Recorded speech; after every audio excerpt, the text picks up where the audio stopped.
इस वक्त हमारे साथ बिहार के उप मुख्यमंत्री गृह मंत्री सम्राट चौधरी जी मौजूद हैं। जोरदार तालियों से उनका स्वागत।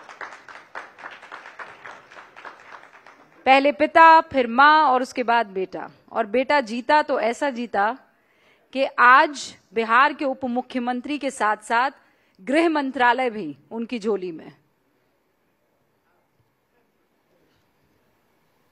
देखिए, सबसे मैं तो न्यूज़ 18 को धन्यवाद देता हूं कि आपने बुलाया।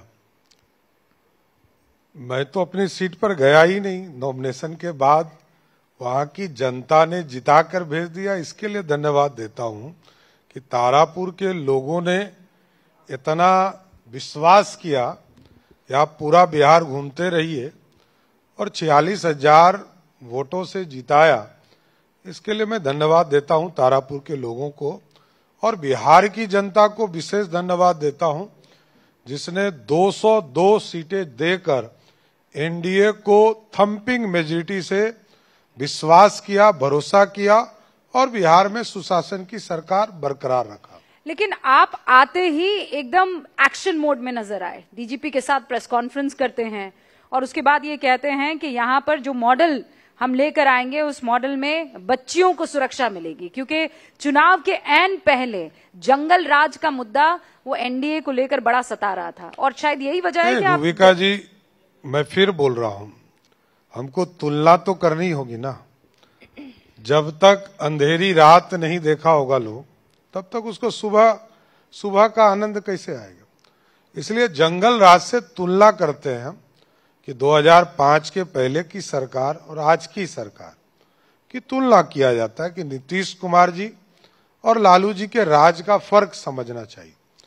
और आज बिहार में सुशासन है, इसे कोई डिफर नहीं कर सकता है। बिहार रात के 12 बजे भी आप आराम से घूमिए, आपको कोई छूने वाला नहीं मिलेगा। लेकिन इन्हीं चुनावों में हमने देखा पटना में गोलियां चली थी। देखिए, दो चीजों पर आप जा रहे हैं। मोकामा में गोलियां चली थी। नहीं, वो अपराध व्यक्तिगत हो सकते हैं, व्यक्तिगत लड़ाई हो सकती है, लेकिन किसी भी हालत में ऑर्गेनाइज क्राइम बिहार में नहीं हो सकता है। मैं बार बार कहता हूं, ऑर्गेनाइज क्राइम अलग है, व्यक्तिगत झगड़े अलग है। सब लोगों ने देखा है, वो जांच का विषय है, चल रहा भी है, और जिनके ऊपर आरोप लगे वो जेल के अंदर भी है, ये सब लोगों ने देखा। पर वो चुनाव जीत भी गए। वो जनता का आशीर्वाद है, वो हमारा आशीर्वाद से ज्यादा जनता तय करती है कि कौन चुनाव जीत कर जाए। अभी साबित होना कि वो निर्दोष है कि दोषी है, यह पुलिस को करने दीजिए। पर सम्राट जी, यहाँ पर कौन सा मॉडल लागू होने वाला है? जब आपने यहाँ सुशासन है, सुशासन मॉडल ही चलेगा। लेकिन ये जो सुशासन आप बात कर रहे हैं, आप नीतीश बाबू की तरफ इशारा कर रहे हैं। नहीं, नीतीश क्योंकि जी ने, लोग आपके एक्शन को एकदम कंपेयर कर रहे हैं योगी मॉडल से। नहीं, योगी जी संत भी हैं और एक उत्तर प्रदेश के बड़े राज्य के मुख्यमंत्री भी हैं। यहाँ कॉपी पेस्ट का बात नहीं है। इशू है कि बिहार के लोकप्रिय मुख्यमंत्री नीतीश कुमार जी लगातार सुशासन से बिहार चलाते रहे, और बिहार में अपराधी कोई भी हो, आपने देखा होगा 2005 से 2013 के बीच में जब स्पिरिट ट्रायल बिहार में चल रहे थे, सभी लोग जेल के अंदर थे। तो जेल के अंदर डालना, बिहार में सुशासन स्थापित करना, और इसलिए मैंने आग्रह किया सार्वजनिक मंच से कि जो अपराधी हैं वो बिहार छोड़ दें, उनके लिए ज्यादा अच्छा है। हाँ, तो ये जो भाषा है वो योगी आदित्यनाथ की याद दिलाती है। नहीं, महाराज जी, बुलडोजर चलाना महाराज जी की याद दिला रहा है। महाराज जी, रोमियो स्क्वाड जो है वो महाराज जी की याद दिला रहा है। अब मैं बता रहा हूं कि बिहार में जो हमारी बहनें कॉलेज जाती है, उसका सुरक्षा करना हमारा काम है कि नहीं? कोई यदि छिड़खानी कर रहा है तो उसका भाई गृह मंत्री है, तो किसी भी हालत में जो छेड़ने का प्रयास करेगा उसको जेल के अंदर डालने का भी सरकार काम करेगी। आपके पास गृह मंत्रालय आया है, लोग ये चर्चा कर रहे हैं कि ये मंत्रालय तो कभी मुख्यमंत्री के पास से गया ही नहीं, सम्राट चौधरी के पास ये कैसे आ गया? नहीं, नीतीश जी का विशेष आशीर्वाद मिला कि गृह मंत्री के तौर पर काम कर रहा हूं। ये नीतीश जी के अधिकार क्षेत्र का मामला है। वो जिस विभाग को देंगे वो विभाग उनके मंत्री यूज तो करेंगे। नीतीश जी ने आपको दिया या आप लोगों ने नीतीश जी से ले लिया? नहीं, नीतीश जी मुख्यमंत्री हैं, वो जिसको जो विभाग देंगे वही लेगा। लेकिन ऐसा कह रहे हैं सम्राट जी कि अदला बदली जो हुई है कि फाइनेंस उनके पास गया और होम मिनिस्ट्री आपके पास आई है, ये आगे फ्यूचर की राह आप लोगों के लिए नहीं, नीतीश कुमार जी के सहमति से कोई काम हुआ, ये मैं बार बार कह रहा हूं। भारतीय जनता पार्टी और जनता दल यूनाइटेड, लोजपा और उपेंद्र जी की पार्टी और जीतन राम मांझी जी की पार्टी, पांचों पार्टी मिलकर पांडव बनकर कौरव को हराया, तो पूरी तरह पांडव बनकर ही बिहार में सुशासन स्थापित करने का काम करेंगे। जब सीनियर गृह मंत्री यानी केंद्रीय गृह मंत्री आए थे, तब उन्होंने कहा था कि आप इनको जिता दीजिए, हम इनको कुछ बहुत बड़ा देने वाले हैं। वो बहुत बड़ा गृह मंत्रालय ही था या इससे भी बड़ा है? पता है और आप बता नहीं रहे हैं। हमको तो दायित्व मिलते रहते हैं। मैं विरोधी दल का नेता बना, अध्यक्ष बना, पार्टी ने 2-2 बार उप मुख्यमंत्री का मौका दिया, यही मेरे लिए जीवन का बहुत बड़ा पार्ट है। लेकिन पार्टी का निर्देश मानना ही भारतीय जनता पार्टी के कार्यकर्ता का काम। क्या आप भावी मुख्यमंत्री हैं बिहार के? मैं सपना नहीं देखता हूं। ये सपना हकीकत में हो सकता है तब्दील? पार्टी का नेतृत्व, और आज तो मैंने कहा वैकेंसी ही नहीं है। मैं चुनाव के पहले लोगों को कहता था कि वैकेंसी नहीं है, तो लोगों को लगता था कि क्या बोल रहे हैं। मैं कहता था कि 200 सीटें जीतूंगा, तो लोग कहते थे कहां से ये बात बोल रहे हैं। 200 सीटें भी जीता और बिहार के मुख्यमंत्री नीतीश कुमार जी बने, ये भी जनता ने देखा। देखिए, ये बात तो सच है कि पहले विपक्ष ने कहा बार बार आप पर, हम भी आपके पास आए थे, आपसे ये सवाल पूछा था, तो आपने यही जवाब दिया था कि कोई वैकेंसी नहीं है। विपक्ष ने कहा कि ये लोग अगर सत्ता में आ गए तो नीतीश बाबू को सीएम नहीं बनाएंगे। सीएम नीतीश बाबू बने, शपथ उन्होंने ली। लेकिन अब विपक्ष ये आरोप लगा रहा है कितने साल, 2 साल, 1.5 साल, 2.5 साल, उसके बाद बीजेपी कब्जा कर लेगी। रूबिका जी, अब विरोधी के पास कोई काम तो रहने दीजिए, वो नया नया सपना तो देखेगा नहीं बेचारा। अब तो नई बात रखेगा, उनका काम है। हम लोगों को 5 साल बिहार को जो बचे हुए सुशासन और बिहार में इंडस्ट्री को खड़ा करना, इसके लिए हम लोग आगे बढ़ चुके हैं। अभी हम लोग के पास फुर्सत नहीं है कि विरोधी क्या बोल रहा है। आपके पास फुर्सत नहीं है, लेकिन बंगले से बड़ा बेदखल करवा रहे हैं आप। नहीं, देखिए, सुप्रीम कोर्ट का आदेश है, कोई व्यक्तिगत झगड़ा नहीं है। नीतीश कुमार जी लगातार सुशासन व्यवस्था खड़ा किया और बिहार में सबका घर बदलता है। मैं तो पिछले 28 साल में 6 घर में रहा हूं, 6 घर बदलने पड़े हमको, बाद में अपने ही घर में चला गया, अब कोई घर में नहीं जा रहा हूं। देखिए, लोगों को ये भ्रम सत्य रखना चाहिए कि ये सरकार जनता चुनती है, जनता का घर है, किसी व्यक्ति का घर नहीं है, किसी की बपौती नहीं है, उनका नहीं है। और सुप्रीम कोर्ट ने तय कर दिया है, उन्हीं के बेटा गए थे सुप्रीम कोर्ट में, और सुप्रीम कोर्ट, हाई कोर्ट ने तय कर दिया कि पूर्व मुख्यमंत्रियों को घर नहीं मिलेगा। तो फिर जब सुप्रीम कोर्ट ने तय कर दिया, अधिकार भी नहीं है, और उनको घर नेता विरोधी दल के तौर पर जो कैटेगराइज करना चाहिए मिल गया। और उनके राजद के प्रदेश अध्यक्ष का मैंने बयान सुना। हाँ। और यही तो मैं जनता को कहता था कि ये लोग अराजकता वाले लोग हैं, गुंडागर्दी वाले लोग हैं। कैसे बोल सकते हैं भाई कि नहीं छोड़ेंगे? ये रूल ऑफ लॉ वाला स्टेट है। आपको सरकार ने दिया था, सरकार ने दूसरा दे दिया। सरकार का काम है कि आप नेता विरोधी दल है, आपको सम्मान देगा। लेकिन आप अराजकता वाली बोली बोल रहे हैं कि हम खाली नहीं करेंगे। ये कौन अधिकार है आपको? किसने दिया है? और अगर नहीं खाली किए नहीं, तो? ये जनता ने अधिकार नहीं दिया। देखिए, ये हाई कोर्ट, सुप्रीम कोर्ट तय करता है कि किसको कहां रहना है, नहीं रहना है।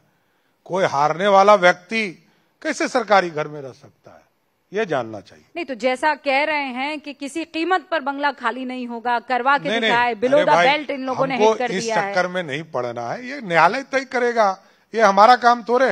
न्यायालय ने आदेश दिया है, न्यायालय तय करेगा कि किसको रहना है, नहीं रहना है। घर से बेदखल की बात भी अरे हुई घर तो दे ही रहे हैं, उससे बड़ा घर ही दे रहे हैं, छोटा कहाँ दे रहे हैं। नहीं, लेकिन मेरा सवाल ये था कि घर से बेदखल का एक सवाल आया और घर टूटने का भी एक सवाल आया। आपने सुना होगा रोहिणी आचार्य मीडिया के सामने आई और उन्होंने ये कहा कि मेरे साथ बदसलूकी की गई है। और अब घर के अंदर में कितना पढ़िएगा आप रूबिका जी। अब घर की बात नहीं है, बिहार की बात कीजिए। कहाँ आप उसी पे पड़े हुए हैं, वो लोग वही करते रहेंगे, उनके पास कोई दूसरा एजेंडा नहीं है। हम लोग के पास क्लियर कट एजेंडा है कि हमको बिहार के विकास की बात करना है। हमारे लिए लालू जी के परिवार की चिंता करना हमारा काम नहीं है, उनको सुरक्षा देना हमारा काम है।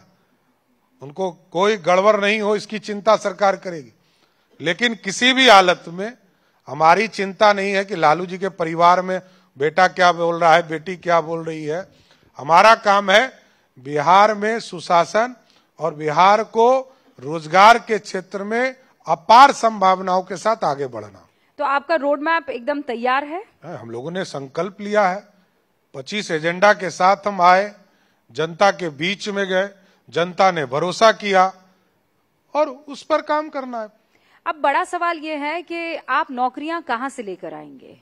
नहीं, नौकरियां तो मैंने कहा ही है कि देखिए, कोई सरकारी नौकरी बिहार की जनता को, एक पार्टी के नेता ने कहा कि हम 2,70,00,000 लोगों को सरकारी नौकरी देंगे। जनता ने भरोसा नहीं किया। जनता ने भरोसा किया कि 1 करोड़ लोगों को हम सरकारी नौकरी और रोजगार देंगे। जिस तरह पिछले साल, पिछले गवर्नमेंट में हम लोगों ने कहा था कि 10 लाख सरकारी नौकरी और 10 लाख रोजगार देंगे, दिया 52 लाख लोगों को सरकारी नौकरी और रोजगार। इस बार 1 करोड़ लोगों को देने का संकल्प है। और इस बार हमारा टारगेट है, सबसे बड़ा टारगेट है कि सुशासन के साथ यहां इंडस्ट्री खड़ी हो, रेवेन्यू यहां हो, रेवेन्यू जनरेट हो और इंफ्रास्ट्रक्चर का जो काम बचा है उसको हम पूरा करें। इंफ्रास्ट्रक्चर, रेवेन्यू, रोजगार, ये 3 मुद्दे तो आप बता रहे हैं, लेकिन भ्रष्टाचार से कैसे डील करेंगे आप? नहीं, भ्रष्टाचार जिसके ऊपर ये लगातार आप देखते होंगे, कल भी ईडी ने कार्रवाई किया, आज भी ईडी ने कार्रवाई किया। विजिलेंस, हमारा स्टेट विजिलेंस चुनाव के दौरान भी लोगों को गिरफ्तार करते रहा। कल भी आपने देखा होगा रोसड़ा के पदाधिकारी पे कार्रवाई। हम लगातार कार्रवाई कर रहे हैं और जितना 1947 से लेकर 2005 तक गिरफ्तारी और कार्रवाई भ्रष्टाचार पे नहीं हुआ है, उससे अधिक कार्रवाई आज के तारीख में हो रहा है। क्योंकि भ्रष्टाचार का मुद्दा उठा है, आप भी जानते हैं, आपके ऊपर प्रशांत किशोर ने तमाम तरीके के आरोप लगाए, अपराध को लेकर, भ्रष्टाचार को लेकर आपको कटघरे में खड़ा किया गया। उसके बावजूद आपने चुनाव लड़ा, चुनाव जीते और अब आप गृह मंत्री हैं प्रदेश के। क्या आप किसी तरह का कोई एक्शन लेंगे? नहीं, या फिर इग्नोर कर देंगे? मेरा स्पष्ट मानना है, मैं स्पष्ट तौर पर सबको कहता हूं कि कोई भी डॉक्यूमेंट्स हो तो उसको जनता के बीच में रखना चाहिए। और मैं स्पष्ट बोलता हूं कि मेरे ऊपर किसी तरह का भी कोई आरोप साबित करेंगे तो मैं राजनीतिक तौर पर पूर्ण रूप से संन्यास ले लूंगा। कहीं कोई ये मामला ही नहीं हो सकता है। जिस मामले में 1998 में बाइज्जत बरी कर दिया गया हो और वो पॉलिटिकल केस था, शुद्ध पॉलिटिकल केस, लालू यादव की सरकार ने, मैं विधानसभा के अंदर बोलता रहा हूं, ये तो अभी लोग आए हैं, वो लोग अपनी बात रख रहे हैं, लेकिन मैं तो विधानसभा के अंदर लालू जी के परिवार के लोगों को बताते रहा हूं कि मेरे को 95 में लालू प्रसाद जी ने पॉलिटिकल केस में यातना जेल में डाला और वहीं से राजनीति में आया। उसने तो राजनीति में भी नहीं आता, दूर दूर तक राजनीति में नहीं आता। यातना नहीं मिली होती तो राजनीति में भी नहीं आता। नहीं तो इसीलिए मेरा सवाल है कि आप कह रहे हैं कि ये गंभीर मसला था और इसका जवाब आपने सदन में दे दिया, वरना आप सदन में भी ना देते। क्या आप कोई लीगल एक्शन प्रशांत किशोर के खिलाफ लेंगे? ये रोज गाली देने वाले लोग आएंगे, कितने को गाली का एफआईआर करूंगा। वैसे मैंने कहा है कि सोशल मीडिया पे कोई यदि किसी दूसरे को गाली दे रहा है तो एफआईआर करो, करना चाहिए। लेकिन हम लोग पॉलिटिकल आदमी हैं, 30 साल से यही काम कर रहे हैं। हमारे पास काम करने का समय है। जनता को डिलीवरी नहीं दूंगा तो जनता घर पहुंचा देगी।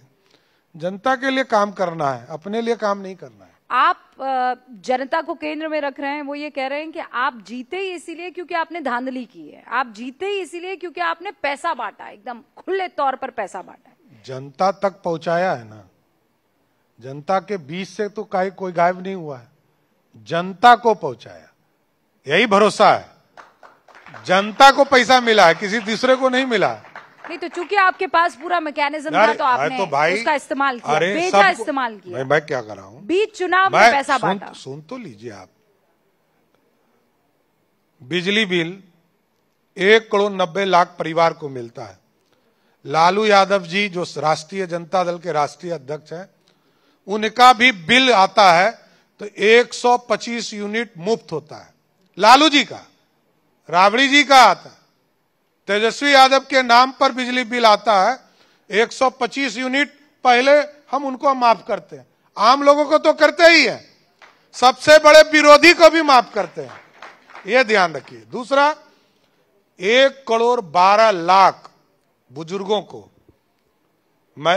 विधवा बहनों को और दिव्यांग जन को यदि पैसा बढ़ाना अपराध है तो ऐसा अपराध 100 बार करने के लिए तैयार हूं, कोई इशू नहीं है। और महिलाओं को रोजगार देने के लिए सारी स्कीम हमने चुनाव के पहले शुरू किया। कोई भी स्कीम हमने चुनाव में नहीं घोषित किया, हम चुनाव के पहले लाए, पूरा मैकेनिज्म लाया हमने। 1,56,00,000 महिलाओं के खाते तक पैसा पहुंचाया और 1 रुपया भ्रष्टाचार नहीं हुआ। यही तो सरकार है सुशासन का। 1 रुपया दाहिने बाएं नहीं गया। जिस भी महिला ने आवेदन डाला उनके खाते में पैसा पहुंचा। इसमें गलत क्या है? ये सुशासन है, ये मोदी जी और नीतीश जी की सरकार है। जनता तक डिलीवर करती है तभी जनता भरोसा करती है। ये तो आपने कह दिया। अब सीमांचल के इलाकों में एसआईआर को लेकर बार बार आपने भी कई मर्तबा हमसे भी आपने कहा है कि घुसपैठियों का यहाँ कोई ठिकाना नहीं हो सकता है, आगे भी नहीं होगा। नहीं तो एसआईआर हुआ, वो पूछ रहे हैं कहाँ है? एकदम भाग गए, तब तो कह रहा हूँ कहाँ भाग और गए? मैं तो अभी भी पूरे उस इलाके को मॉनिटरिंग करा रहा हूं। आज यदि 70 लाख मतदाताओं के नाम कटे, एक क्लेम करने आया कोई व्यक्ति कि मेरा वोटर लिस्ट से नाम कट गया? एक व्यक्ति नहीं मिला। पूरा राहुल गांधी पूरे बिहार घूम गए, एक आदमी नहीं खोज पाए। रूबिका जी, जो पूरा विपक्ष लगकर एक व्यक्ति नहीं खोज पाया जो बिहारी हो, भारत का नागरिक हो और एसआईआर के माध्यम से उसका नाम कटा हो और क्लेम करने आया हो, ऐसा कोई आदमी नहीं मिला। और आज भी ऐसे लोगों को चिन्हित करने का काम फिर चल रहा है। बंगाल से कई लोगों की सूचना है कि बिहार टपने का प्रयास कर रहा है कि बंगाल में एसआईआर चल रहा है तो बिहार ट्रांसफर हो जाए। तो सब पे पूरी तरह पुलिस नजर रखी है, सब पे कार्रवाई करता रहेगा। तो आप ये कह रहे हैं कि इस बार घुसपैठियों पर आप लोग भी एक्शन लेंगे? आपका गृह विभाग पूर्ण रूप से पूरा देश ले रहा है। तो आपके पास कोई आंकड़ा है बिहार में कितने घुसपैठिए हैं? देखिए, आप एक चीज समझिए, जो क्लेम ही नहीं कर रहा है कि हम नागरिक हैं तो वो जाए अपना, हमको वही तो कह रहा हूं। अब इसको पूरी तरह नीचे ऑपरेशनल होगा। अभी इलेक्शन कमीशन ने नाम काटे, अब इसके बाद हम लोग एक एक व्यक्ति को चिन्हित करेंगे और डिपोर्ट का सिस्टम शुरू करेंगे। इसमें कहां दो मत, इसको और चिन्हित करेंगे। अभी इस ऑपरेशन का काम पूरा नहीं हुआ है। अब एसआईआर सरकार बन गई, अब इस काम को आगे बढ़ाएंगे और एक एक लोगों को, एक एक हाउस होल्ड को चिन्हित करके जो लोग भी घुसपैठी होंगे उसको डिपोर्ट करके विदेश मंत्रालय को देकर बाहर करेंगे। ये कह रहे हैं एसआईआर से आप लोगों को बड़ा फायदा हो रहा है। आज एआईएमआईएम के कई समर्थक यहाँ पर आए थे, प्रवक्ता भी आए थे, उसमें से एक ने ये कहा कि आप एसआईआर के बहाने, घुसपैठियों के बहाने मुसलमानों को टारगेट कर रहे हैं, उनको निशाना बना रहे हैं। नहीं, मुसलमान हमारे एनडीए से जीत कर आया है, ये आप समझ लीजिए। एनडीए में चुनाव जीत कर आया। और दूसरी बात, हम राशन देते वक्त तो नहीं पूछते हैं कि मुसलमान है कि हिंदू है। हम गैस कनेक्शन देते वक्त तो नहीं पूछते हैं, तो वोट देते वक्त क्यों लोग पूछता है? क्या कारण है भाई, तो जानना चाहता हूं। यदि मोदी जी के नेतृत्व में, मोदी जी आज यदि 10-10 हजार रुपया महिलाओं को दिया, तो उसमें तो लगभग 14 लाख महिलाएं मुसलमान हैं। क्यों हमने पैसा तो नहीं रोका? मैं तो वित्त मंत्री था, कहां रुका? वोट देते वक्त कैसे लोग भुला जाते हैं? देखिए एक चीज समझिए, वो कहते हैं प्यार, आप प्यार वाले बयान नहीं देते उनको। क्या प्यार? आप ना तीखे बयान देते हैं, उनको नाराज कर देते। प्यार वाले बयान दीजिए ना। मैं भारत का नागरिक हूँ। हाँ। भारत में राम के वंशज हैं। हमारे पूर्वज और उनके पूर्वज एक ही हैं। उनको नहीं पता है तब तो नहीं पता। मेरे पूर्वज भी राम हैं, उनके भी राम पूर्वज हैं। नहीं तो इंडोनेशिया चले जाइए, सबसे बड़ा मुस्लिम कंट्री, वहां तो सबसे ज्यादा राम की ही पूजा होती है। तो भाई ये कौन सा मैकेनिज्म है? मेरा यह स्पष्ट मानना है, भारत का नागरिक वो भारतीय है, हिंदू हो, मुस्लिम हो, सिख हो, ईसाई हो। वोट किसको कौन दे रहा है इससे मेरा काम नहीं है। मेरा काम है डेवलपमेंट का काम करना, जनता के बीच में डिलीवर करना। आज मोदी जी और नीतीश जी के नेतृत्व में ना धर्म पूछे गए, ना जात पूछे गए, सबको विकास के काम किए गए। सड़कें बनाई गई तो कभी नहीं पूछा गया कि किस कम्युनिटी के गांव में पहुंचाया जा रहा है। बिजली लगाया गया तो कभी नहीं पूछा गया।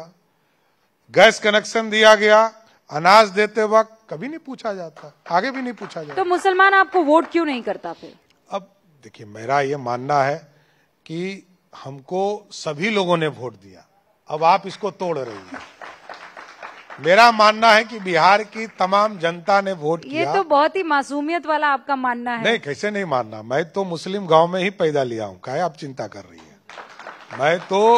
मैंने अली बे से पहले किया है, बाद में क और आ किया है। वाह सम्राट जी। ऐसा नहीं है, लेकिन आप समझिए कि गृह मंत्री बनते ही जो प्यार के 2-2.5 आखर आपके मुंह से बिखर रहे हैं। नहीं, मैं क्या कह रहा हूं, मेरा कहना है कि बिहार की जनता या देश की जनता कौन किसको वोट करता है ये उनका विषय है, लेकिन भारत के निर्माण में मोदी जी और नीतीश जी लगे हैं, बिहार के निर्माण में नीतीश जी लगे हैं। तो इसलिए दोनों व्यक्ति के डिलीवर पर जनता वोट करती है और करती रहेगी। बिहार का भविष्य आप कैसे देख रहे हैं? एकदम स्वर्णिम काल, अगला 20 साल देश का सबसे अच्छा राज्यों में से एक राज्य है। आरजेडी का भविष्य कैसा देख रहे हैं आप? आरजेडी का भविष्य तो दिख ही रहा है।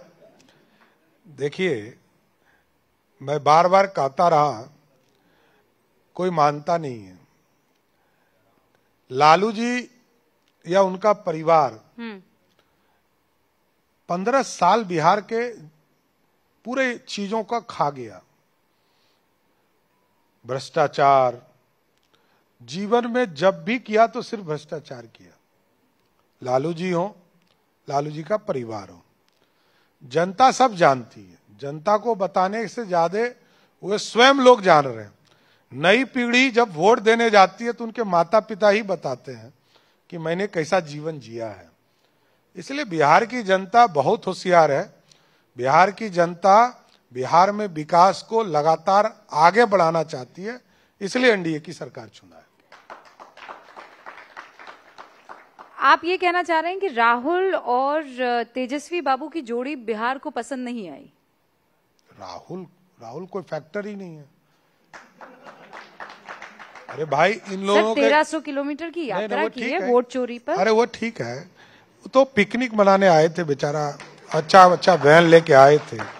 अब दूसरी बात, जहां तक आपने कहा राहुल गांधी या ये दोनों, तो पूरा भारत देख रहा है। भारत को यह बताने की जरूरत है कि राहुल गांधी जी के माता जी 10 साल सुपर पावर रही भारत की। प्रधानमंत्री को कहती थी खड़ा हो जाते, प्रधानमंत्री जी को कहते थे बैठ जाओ, बैठ जाते थे। बोलने कहती थी बोलिए तो बोलना शुरू करते थे। बेटा ऑर्डिनेंस बिल को फाड़ देता था, बिल ही फाड़ देता था। ऐसा राजशाही था। उनके पिताजी 5 साल तक प्रधानमंत्री रहे, 2 साल विरोधी दल के नेता रहे, और जब देश में बीपी मंडल जी ने जो मंडल कमीशन का आयोग का रिपोर्ट लाया, आरक्षण जो हम तमाम ओबीसी को नहीं मिला था उसको दे रहे थे बीपी सिंह, तो राजीव गांधी जी विरोध कर रहे थे। उनकी दादी श्रीमती इंदिरा गांधी 13 साल तक प्रधानमंत्री रही देश की। उनके पिताजी इंदिरा गांधी जी के पिताजी 17 साल तक प्रधानमंत्री रहे। अब कितना मौका चाहिए? 78 साल में 55 साल एक परिवार। अब कितना मौका दें? यही जानना चाहता है पूरा भारत के लोग, यही जानना चाहते, इसलिए वोट नहीं कर रहे हैं। नहीं, पर वो ये कह रहे हैं एम्स दिया है, टेक्नोलॉजी दी है, एक एम्स दिया था। आज कितना एम्स है? आज 21 एम्स है। एक एम्स दिया था। 6 आईआईटी दिया था। आज लगातार बढ़ता जा रहा है आईआईटी। अब तो मेडिकल कॉलेज, मैं तो कहता हूं, तेजस्वी यादव ने बिहार विधानसभा में कहा 2005 के पहले बिहार नहीं था क्या? नहीं था, मैं बोल रहा हूं। अंग्रेजों ने 2 मेडिकल कॉलेज बनाया था बिहार में, और 4 कपूरी ठाकुर ने बनाया था। सरदेव कपूरी ठाकुर जी ने 4 बनाया, और 1978 से लेकर 2008 तक एक भी मेडिकल कॉलेज नहीं बना। यही तो कहना है। और 2008 से लेकर आज बिहार के 3800 जिले में मेडिकल कॉलेज खोलने का काम नीतीश कुमार और एनडीए की सरकार ने। पर यहाँ भी बहुत सारे स्टूडेंट्स आए थे, वो कह रहे थे आप मेडिकल कॉलेज तो बहुत खोल लेते हैं पर टीचर लोग नहीं पहुंच पाते वहां। नहीं, आप एक चीज समझिए, जब हम खोलेंगे तो धीरे धीरे व्यवस्था बढ़ेगी। आज लगभग अभी हमने मेडिकल कॉलेज मधेपुरा में खोला, नो डाउट डॉक्टर वहां नहीं रहना चाहते, इसमें कहीं दो मत। तो हम लोगों ने कहा कि यदि किशनगंज में प्राइवेट सेक्टर चला सकता है, कटिहार में प्राइवेट मेडिकल कॉलेज चल सकता है, तो हम पीपीपी मोड पर इसको दें, लेकिन चलाएं। ग्रामीण स्तर पर प्रत्येक जिले में मेडिकल कॉलेज चलाना है और सुविधा वहां के लोगों को देना है। हम सरकार की व्यवस्था करते हैं तो हम जनता के लिए भरोसा करेंगे कि जनता को कैसे सुविधा मिल सकता है, तो हम पीपीपी मोड पर उसको ले जाएंगे। तो उसका फायदा आपको देखने को मिला है? नहीं, उसको करना ही पड़ेगा ना। तो जब हमने कहा कि प्राइवेट मेडिकल कॉलेज आपको किशनगंज में चल सकता है, जो एकदम सुदूर देहात है, मधेपुरा तो उससे ज्यादा अच्छा जगह है, कटिहार में चल सकता है, तो हम यहां चलाएंगे। तो हम लोगों ने इसका ऑफर किया है, जैसे ही कोई लोग आएंगे उनको हम लोग इससे एडजस्ट करने का। तो फिर उसके बाद आप पर आरोप लगेगा कि आप प्राइवेटाइजेशन कर रहे हैं। अब देखिए, जिसको जो समझना है बिगाड़ रहे हैं। अब समझना है, बिहार के विकास के लिए कदम तो बढ़ाना पड़ेगा, उद्योग के बड़े लोगों को बिहार लाना पड़ेगा, और 1,80,00,000 करोड़ का इन्वेस्टमेंट का एमओयू साइन हुआ बिहार में। और आज मैं गर्व से कहता हूं कि 1,14,000 करोड़ रुपया बिहार के सरजमीन पर काम शुरू हो गया। ये बदला हुआ बिहार, जहां कोई इन्वेस्टमेंट नहीं आता था वहां लाखों करोड़, 1,000 करोड़ रुपया अब बिहार में इन्वेस्टमेंट में आ रहा है। ये सबसे बड़ी बात है। अब मैं ममता बनर्जी की भी बात करना चाहती हूँ, क्योंकि एसआईआर का मसला आप जानते हैं सब जगह इस वक्त चरम पर है। एसआईआर बहुत से राज्यों में हो रही। ममता बनर्जी ने कहा है कि मैं भारत हिला दूंगी।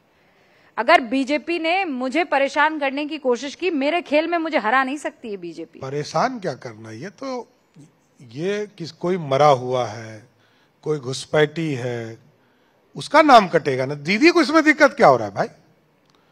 ममता दीदी ने 2006 में पार्लियामेंट के अंदर कहा है कि घुसपैठी को बाहर करना है। लालू जी ने 1992 में कहा है कि घुसपैठी को बाहर करना है। ये बदल कैसे जा रहे हैं भाई? घुसपैठी को तो बाहर जाना ही चाहिए। और जो मरे हुए वोटर हैं उनका नाम कटना चाहिए कि नहीं? जो भारत का नागरिक नहीं है उसका वोटर लिस्ट में कैसे नाम आएगा?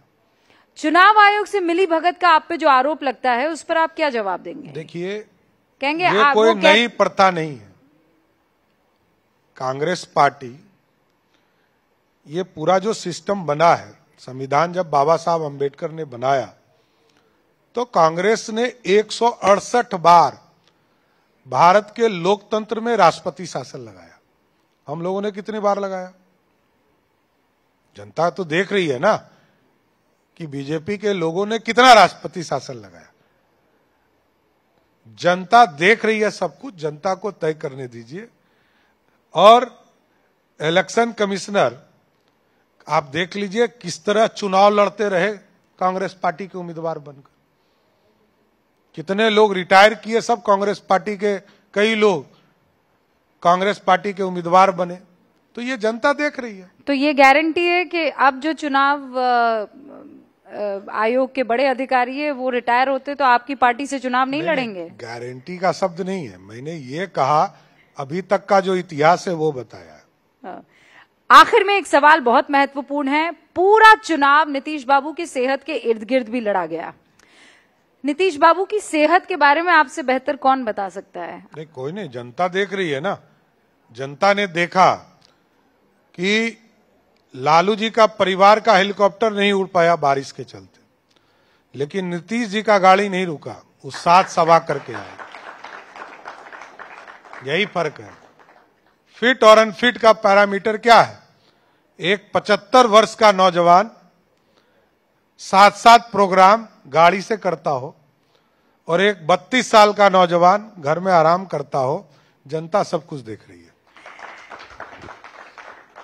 सम्राट चौधरी जी, बहुत बहुत शुक्रिया हमसे बातचीत करने के लिए। अभी तो बस आपकी शुरुआत है और एक बार फिर आएंगे। कई ऐसे सवाल हैं जिनके जवाब खोजने होंगे कि अब तक आपका रिपोर्ट कार्ड कहां से कितना पहुंचा है, कितने अंक लाए। लेकिन फिलहाल बहुत बहुत शुक्रिया न्यूज़ 18 इंडिया के मंच पर आने। जनता ने दे दिया आशीर्वाद। अब रिपोर्ट कार्ड तो अब आप जब 1 साल होगा तब आइएगा। लेकिन जनता ने तो अभी एक तरह से 202 सीटें देकर सब मीडिया को आराम करने के लिए कहा है। धन्यवाद।